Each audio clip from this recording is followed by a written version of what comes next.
What's up, everybody? Sean and Zach here. Today we are going to talk about Toro's Infinity Head. So let's take a look.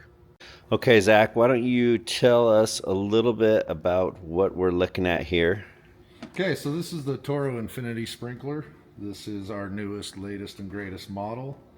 It has a top valve serviceable feature where you don't have to isolate to work on the top side valves. Quick feature I want to go over really fast is everything's encased, as you can see in here.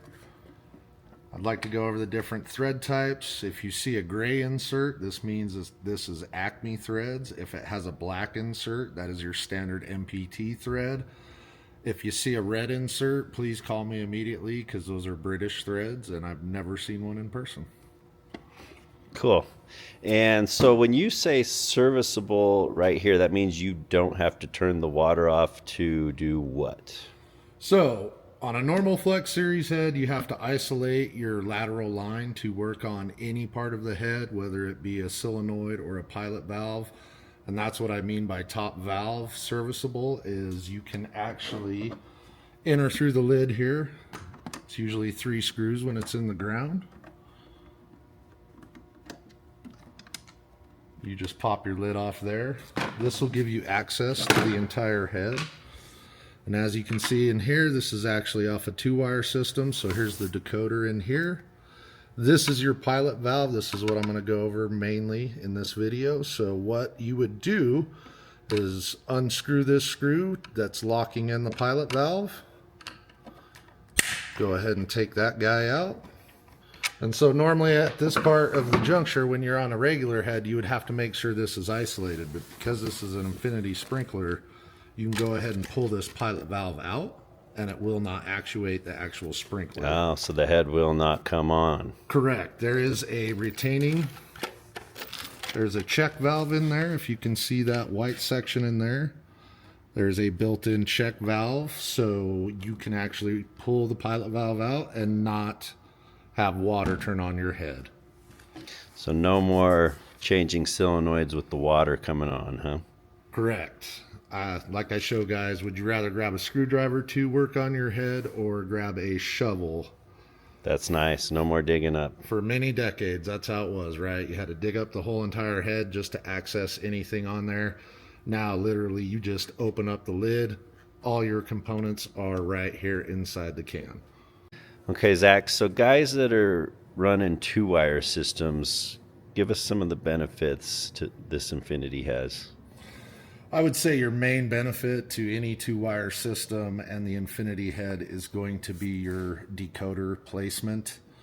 On a older style Flex Series body, this decoder is going to screw into the body, which means every time you have to go service that or check for a bad splice, any kind of problem you have, you're going to have to dig that head up, get to that decoder, and then do your work with your wires. On an Infinity head, as you can see on here, there's this nice gusset here. This is where your wires come up and through.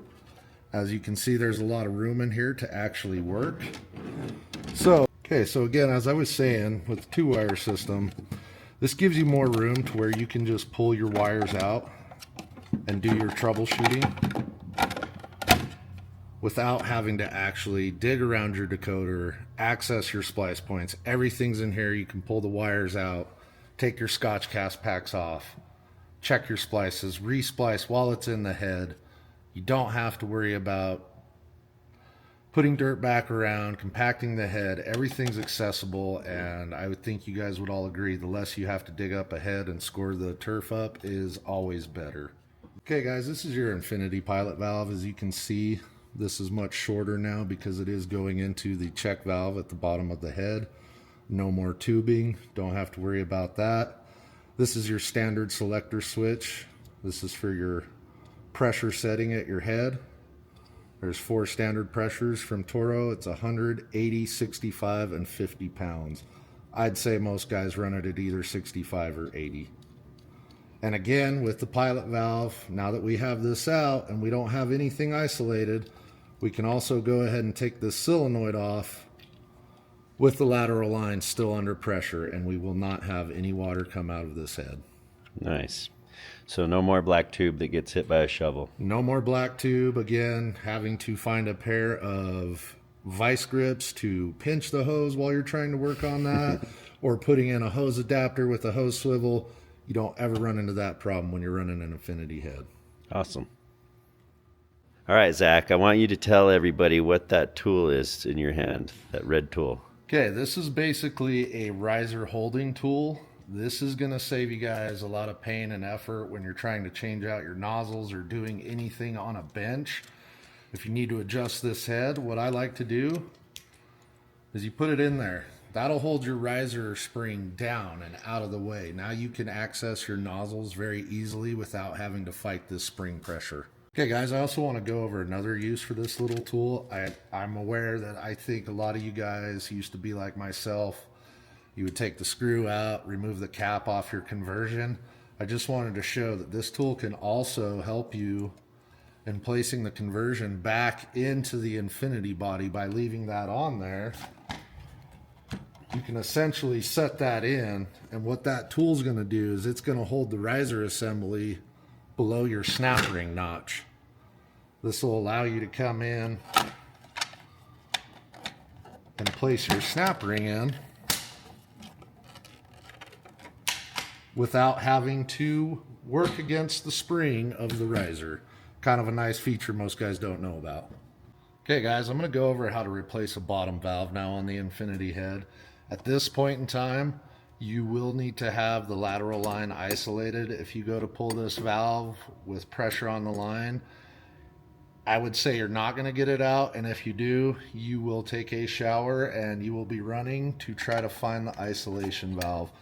Still the same as a flex head, bottom snap ring valve. Get your pliers in there.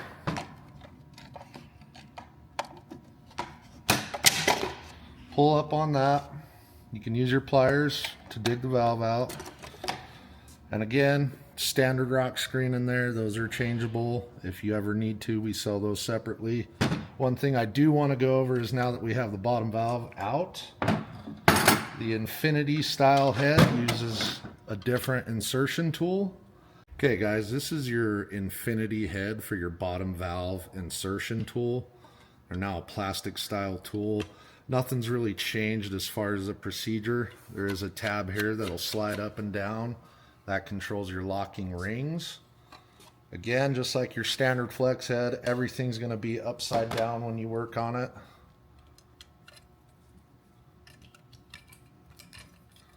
So you want to get those dog ears to lock in like that. And if you're ever confused, I just tell guys, flip it up. Make sure that ridge is pointing to the top side. That's how you know it'll seat correctly. And again, now that you have your snap ring set and ready, you go ahead and you put your bottom valve on your tool.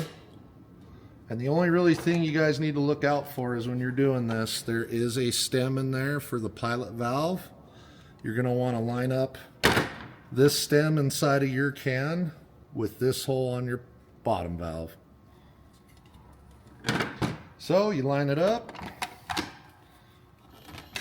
you press it in the ground, pull up on your tab, that'll release your bottom valve. And then what I always like to do, just to make sure, get your pliers in there. In the middle there's a flat spot on the valve. Put your pliers on there, push down, and you'll hear it snap the rest of the way. And then you just want to visually verify that you have a good seat in there on that bottom valve snap ring. Now, Zach, is that something you can just push in with your hand with that tool, or do you step on that with your foot? So normally when these are in the ground, yes, I just step on it with my foot. You're not going to damage anything. Again, as long as you have the pilot valve tube lined up in the correct place, you really can't damage anything by stepping on that. I would just say it does not take a ton of pressure. So if you're having to sumo stomp on this, I would suspect that you do not have the valve lined up correctly with the tubing. Okay, Zach, I notice you have these 3 rings here with different size screws. Can you tell us about that? Absolutely. This is another cool feature of the infinity head that most guys are not aware of. It's called a razor kit. And essentially what that'll do for you, Sean, is it gives you 3 different rings that will actually raise the head. So for a lot of you club guys who are top dressing a lot during the year, you know, you might get a year or two before you have to actually dig these heads up and bring them back to grade level. This is an option you have with an infinity head. When you use all 3 of these, you get up to 1.5 inches of lift. Awesome. So no more digging up heads and pulling up on swing joints. That is correct. No more digging up heads, at least for the first 1.5 inches. And how these work, as you can see, each one of these kits come with a little longer screw. These are going to go over your head just like that. And then we have these red, basically pilot valve cams. And all we're doing as you're raising the head is you're just stacking the pilot valve cams on top of each other. Very cool. And so you can get up to 1.5 inches before you will actually have to dig this head up down to the swing joint and raise it. Really and cool your feature. conversion just fits right through that and snaps in same way. Same exact thing. Conversion goes in, sits underneath the snap ring line. Nothing changes there. Awesome. That's really cool. Okay guys, now that we've kind of went over the whole head, the bottom valve, pilot valve, solenoid, all the features inside the head, I just kind of quickly want to touch base on the top side of this head. A lot of you guys are familiar with the old 8 series heads. You used to have to do the little yellow numbers. They were a pain in the butt to get in there. They would always break off. They were hard to tell what number is what. This is the new number plate that comes standard with the Infinity head. These are very customizable if you want to do your club logo on there. There's a lot of different options we can do to provide yardages on this plate. It's a very clean look. A nice thing about the Infinity is too, when you're not always digging these heads up, when you go to install this head, most courses are either installing them with this number plate facing the cart path, or guys will turn it to where it faces the green, and then that way, you know, every time you walk up to a head, your number plate will be in the same orientation, which is a nice little added benefit. And without having to dig this head up nearly as often, those numbers are going to stay where they should be longer. Correct. Again, and if you ever do have to replace this, you will not have to dig the whole entire head up. You take the lid off, you get yourself a new number plate. If you made a change, say you add a T-box, really easy to get a new plate with your new yardages. It pops right in. Okay, Zach, so this Infinity head looks like it's just a little bit bigger than the Flex series. So can you talk to us about the size difference? Absolutely. I think that's a common misconception, is because of the body goes all the way down. I think guys think this is a much bigger head, but I will show you this is an 1.5 inch Infinity head. This is your standard 1.5 inch Flex head. When you put them on top of each other, they are identical. The same size. Okay, I wouldn't have thought that, but yeah. A lot of guys don't, and again, as soon as I show them this visual representation, it really makes sense to them, because there is no, you're not buying a bigger head, you're not making a bigger hole in your turf. It will fit the same exact footprint that you probably already have existing out there. Okay, and this is a good comparison for me visually, just showing your solenoid is exposed here. On the Infinity, it is not. So again, right, all you're seeing on the Flex head is the fact that these few components are now built within the case that allows you to service all this without isolating. So they've just made the pilot valve, the solenoid assembly. You can tell here, instead of the tubing, it is now a stainless steel tube, much more robust. That's where that check valve is. So really, those are the only differences, is your pilot valve, your solenoid, and now your pilot valve tubing is all self-contained in the head. Perfect. Okay, and then let's look at the size difference with this and a 1 inch Flex. Okay, let's do that. So on an Infinity 1 inch, right, we have a 1 inch Infinity here. Same deal. Here's your 1 inch Flex body. You put those on top of each other. Oh wow. Okay, so that's like a 1/4 inch from the edge. Yes, you're well within under an inch of difference. I mean, as you can see, very minimal. So again, if we're comparing apples to apples here, I'd rather have that footprint and be able to service this head with only a screwdriver than rather having maybe a little smaller footprint on your flex head, but always having to dig it up when you need to work on the head.